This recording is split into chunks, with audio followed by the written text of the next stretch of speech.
Bonjour à tous et à toutes, Elodie est ravie de pouvoir partager une vidéo avec vous.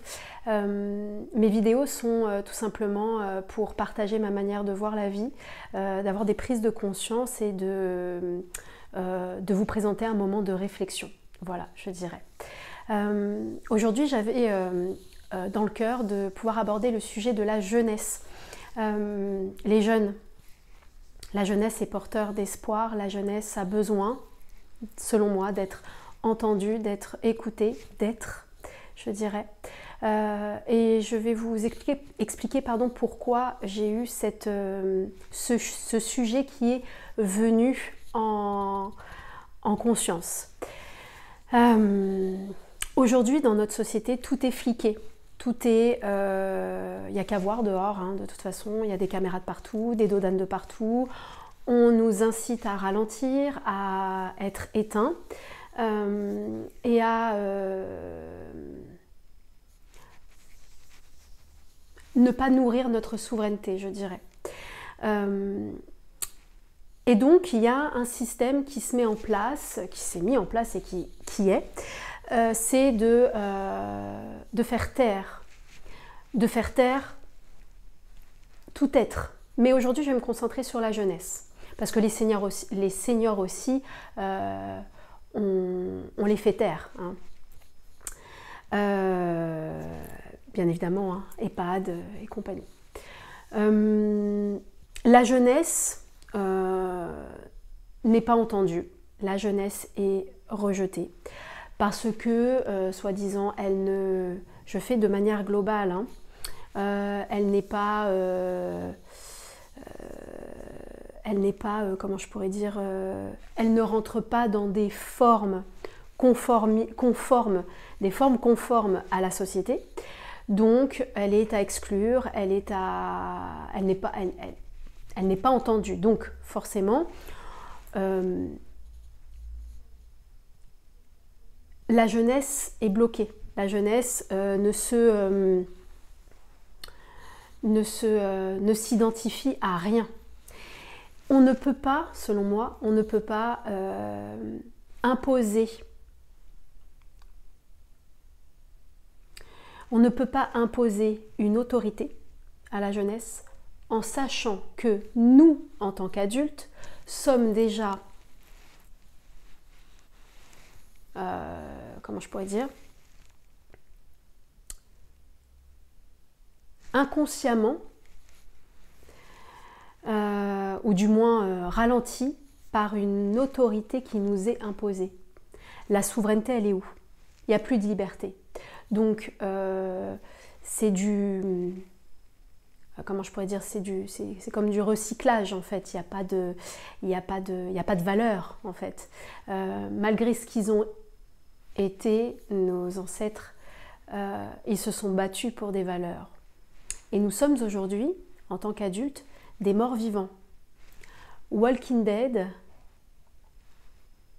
dans la 3D. Nous sommes des zombies, nous sommes des esclaves, nous sommes éveillés, nous sommes debout mais endormis.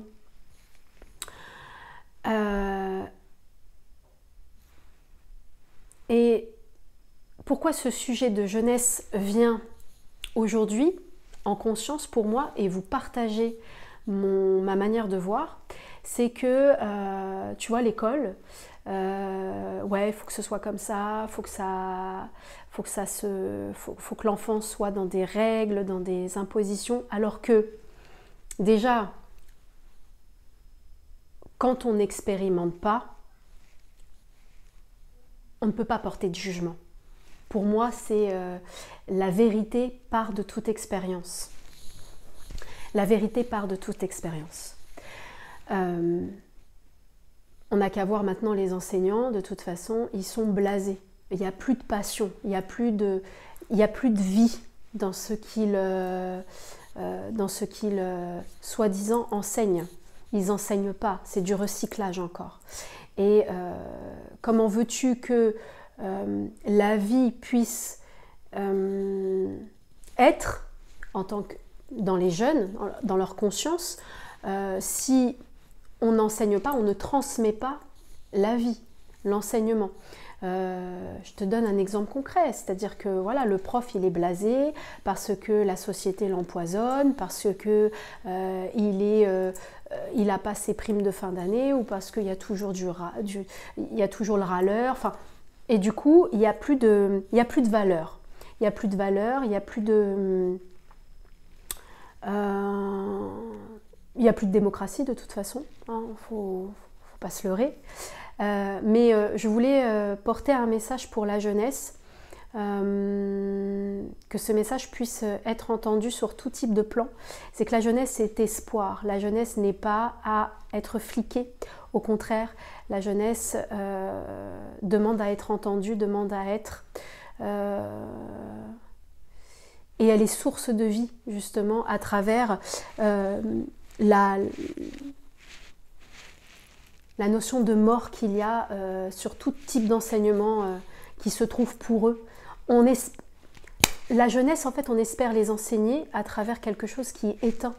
Et il n'y a pas de sens, en fait. Parce que de toute façon, on n'a qu'à se voir en tant qu'enseignant, peu importe l'enseignant, hein. Que ce soit un enseignant de l'éducation nationale, un enseignant, tout ce que tu apprends. Qu'est-ce qui t'anime? On peut se poser la question. Qu'est-ce qui anime? Qu'est-ce qui fait que tu fais ce job-là? Qu'est-ce qui est porteur de lumière en toi par rapport à ton métier? Parce que la place de la jeunesse, elle est dans l'élan de la vie.